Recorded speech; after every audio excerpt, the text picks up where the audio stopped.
Well, hello, welcome back to Muscle Garage. Today's gonna be all about the Mustang because we are about to embark on something that I really am not looking forward to. And I don't know how it's gonna go. And that, showed you in the last video, showed you the part.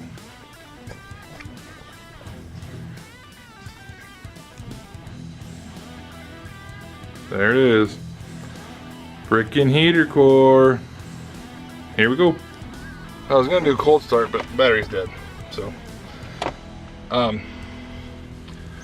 read a few instructions and things, and I guess the first thing that we have to do is remove the seats.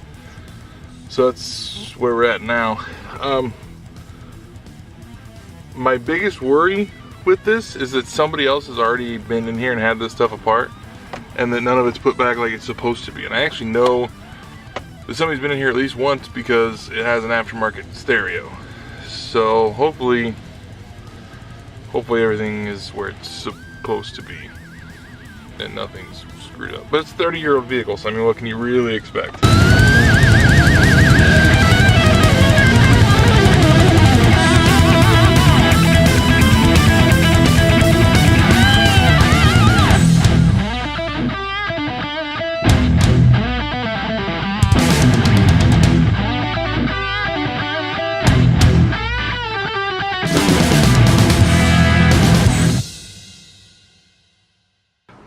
So this is the first time I really tore into this car at all in any way, and all I've done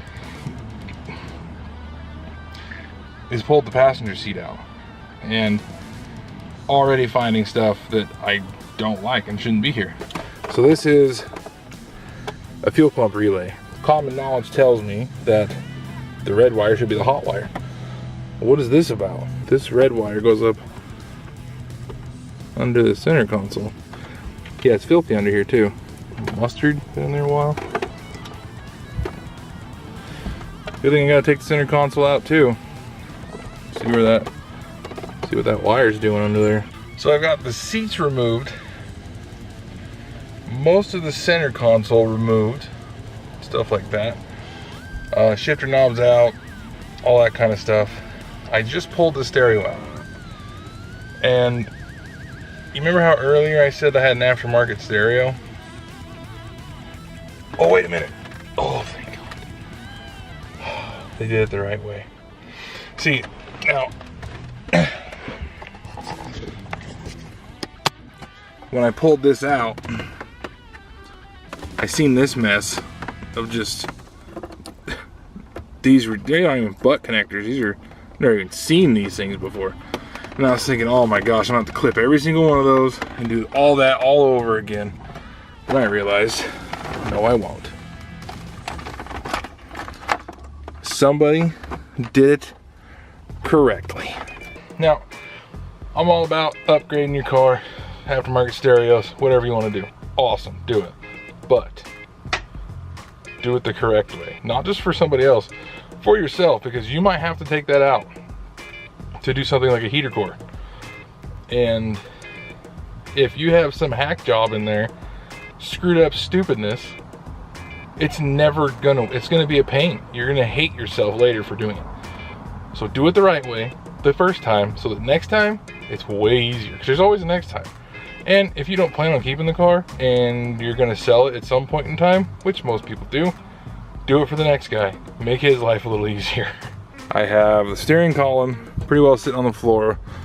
All of the connectors for blinkers and ignition, all that stuff is unplugged.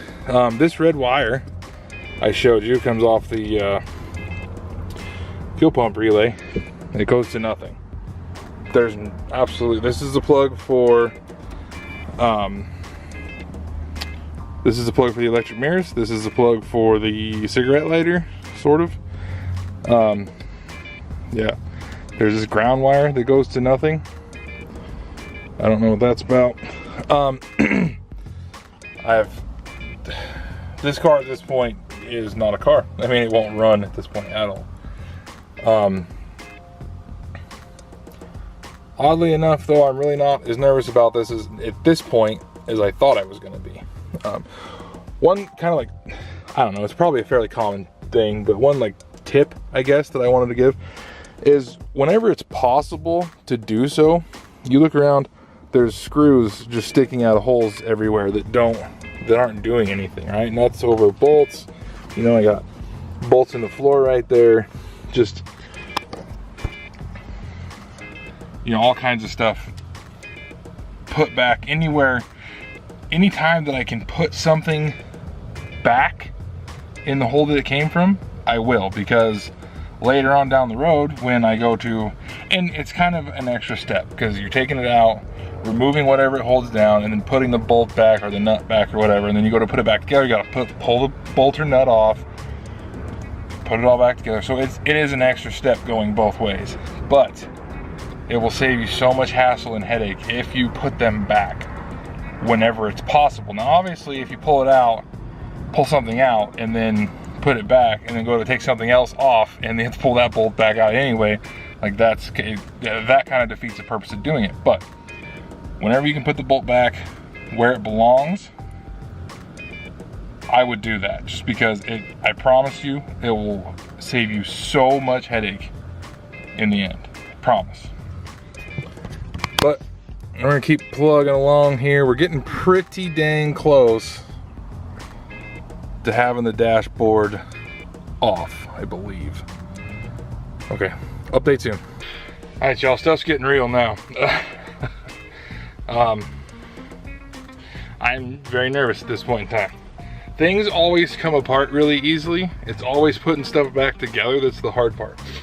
I'm at a point here where it's free. The dash is ready to come out, so stuff falling everywhere. It's good.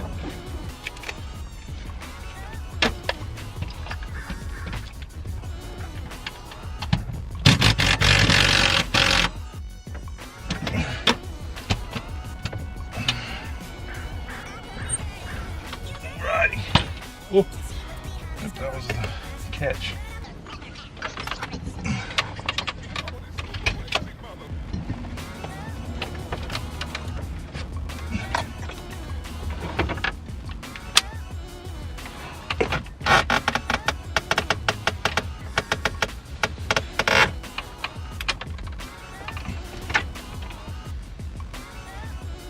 Huh. Not quite done yet. Can just now see the HVAC box and the lid that the heater core is under. And at this point, not recommend this job to anybody. If you have to do it, because you can't afford to take it to somebody to do it for you, I'm sorry. If you have to do it, make sure you have the whole day. Take very good mental notes or take pictures of things so you know how it goes back together. And take your time, because it's very, very irritating. More to come. I would never recommend this to anyone. This car is in shambles. But we have it out. Over here is where it was leaking. Been leaking for a long time, but this isn't stuff that people really want to embark on. It's leaking right there. It's the other side. There, it's leaking. So, I mean, it's 30 years old. What more can you expect from it? But look at that. This is the original. This is the original heater core. Look at that, made in Mexico. Back in 89, it was even made in Mexico. This is one of those things though, like, I've been at it for 5 hours. And yeah, I'm taking my time.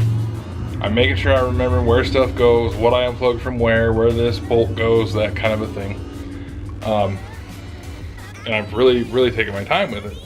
But a lot of people don't want to invest 5 hours. And by the time I get done, it'll be 6 or 7, well, probably closer to 7 or 8 by the time I'm done. You know, that's an average work day for most people is, 7 or 8 hours. So yeah, that's why a lot of people don't do it themselves. That's why this thing's been leaking for so long. But I do want to take a minute real quick to compare the two, because I'm absolutely astonished at how perfect the aftermarket one is. Obviously the one with the blue caps is the new one, but I mean, they're the same height, they're identical, same width. Hoses or the tubes are the same length. Same thickness. Everything about them is exactly the same. The craziest thing, the thing that I was most surprised about with this one is the fact that it's actually copper. I mean, it's a copper and brass heater cord, same as that one. Everything I bought, everything that I have purchased for cooling in an engine or any of that kind of stuff, anything that has to do with water in the engine, everything that I've bought is plastic and aluminum. I was positive they didn't even make radiators out of copper and brass anymore, but very obviously been proven wrong, because this thing's brand new. I just bought it a week ago. So anyway, let's go throw this thing in and start cramming crap back together. Ladies and gentlemen, welcome to the next day, because, well, I got carried away last night. Then I got tired, and then I quit. So we really don't have a terrible amount left to do. So we got basically everything reinstalled. The dashboard's all back together. Went back together really well, really easily. Everything under the dash is back together. Most of the center console's back in. Top cap, armrests, all that stuff's all back in. Put the caps back on the side. That should be done. Put the shifter knob back in and boot. Still need to do that. And then the kick panels and then the seats. Since we have the seats out and it looks like a 4-year-old's been eating potato chips in here, I think after I get everything but the seats put back in, pick up all the tools, get all that put away, and then let's do a really good job vacuuming it, and then put the seats back in.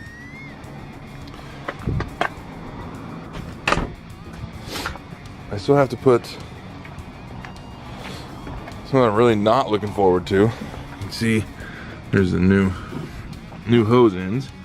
I'm not looking forward to is getting the old heater hoses out, because it has the old like pyramid style clamps that are just a freaking pain like no other. So I gotta get those out, and they're gonna be stuck to the hoses in the block. I already know that.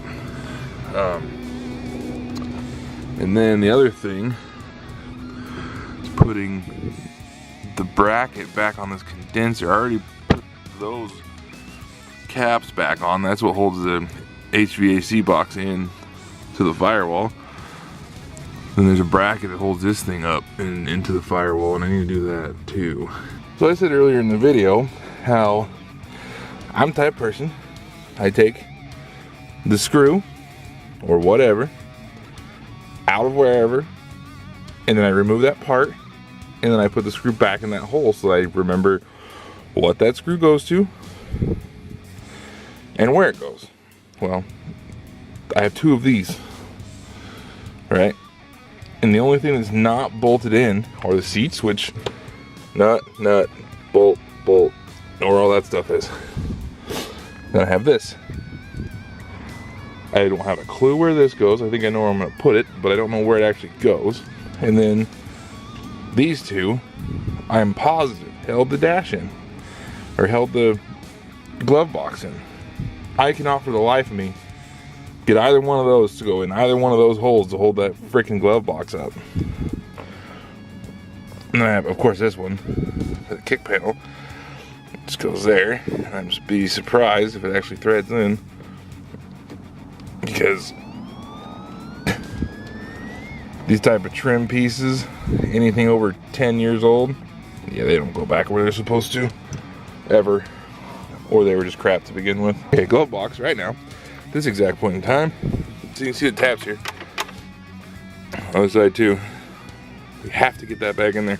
And then tie that red wire up that I don't know what it does. It's just randomly there. Let's do that.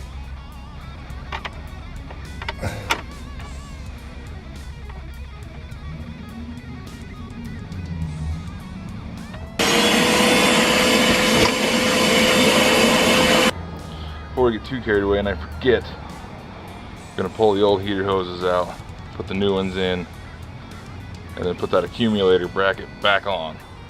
Because knowing me, I'll top up the coolant and do all that kind of stuff, and then I'll have water blowing all over the engine bay because I didn't put the heater hoses on. This is one of those things where Ford was like, let's make it impossible. So I just want to talk for a minute about the heinous monster that created this kind of clamp. These things are absolute trash. If you come across a vehicle that has these on it, cut them off and put a real hose clamp on it and throw this thing in the trash can.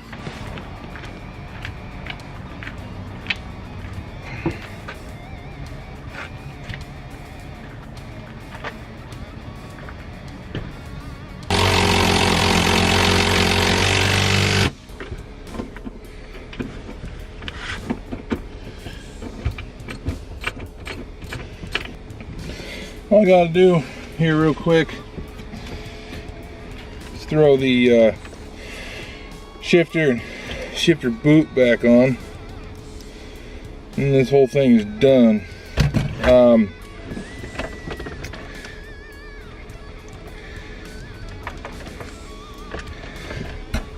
I apologize to anybody that may have made an assumption that this would be somewhat of a how-to video,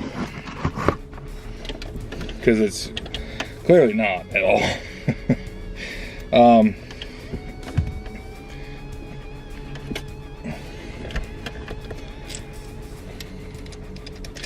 Honestly, I don't really know what I'm doing. Like, I mean, I have an idea. Worked on stuff in the past, and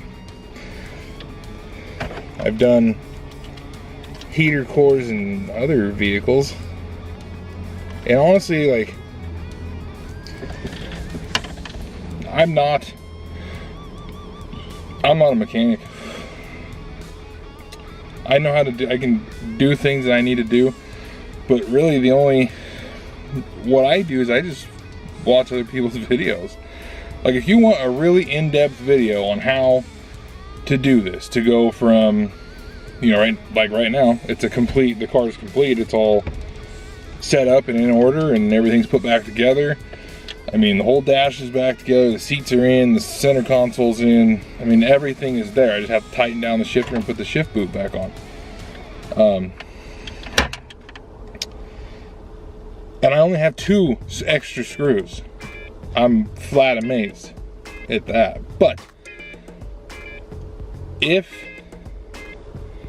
you want a really in-depth video on how to do this, I mean, I'm talking nut and bolt sizes, where to put things, how to unplug things, I mean, everything, inside out and backwards. LMR, or Late Model Restorations, has a YouTube channel. That's how I did this. I followed their videos step by step all the way through, and I mean, it made it so simple watching the Late Model Restorations video. And without that video, I probably wouldn't have even attempted this. I probably would have just taken it to somebody and said, hey, this is what's wrong, I need a new one, and let them do it. But yeah, I apologize if you thought this was going to be an informational video. This car it's a project for me, but it's not a project that I want to do nothing but work on. You know, I want to be able to drive it too. So that's kind of why I don't show that. So that's kind of why I don't really say what I'm doing or how I'm doing it or anything like that. I just kind of film the progression of it, and that's really all that this channel is gonna be as far as the vehicles go. But another reason I do that is because I don't want the whole, like, people commenting on the video saying, oh, I did it that way and it didn't work and it's your fault. I'm not not about to get involved in that kind of stuff. But yeah, it's all put back together. I'm gonna throw this thing back together and go for a drive. Maybe, hopefully. The next thing that I want to fix with this car, probably might be the next video, I don't know, is something's killing the battery. If this car sits for 5 days, 6 days, it will be so dead that it won't even prime the pump. So that might be the next fix. Might not be the next video, but that might be the next fix. The next thing that I would like to do, as far as like mod that I would like to do this car, is I want to put 373s in the rear end. I just got to come up with that money to do so. But I think that's going to do it for this video. So if you guys enjoyed, give me a thumbs up. If you're here for the first time, hit that subscribe button. We'll see y'all in the next one.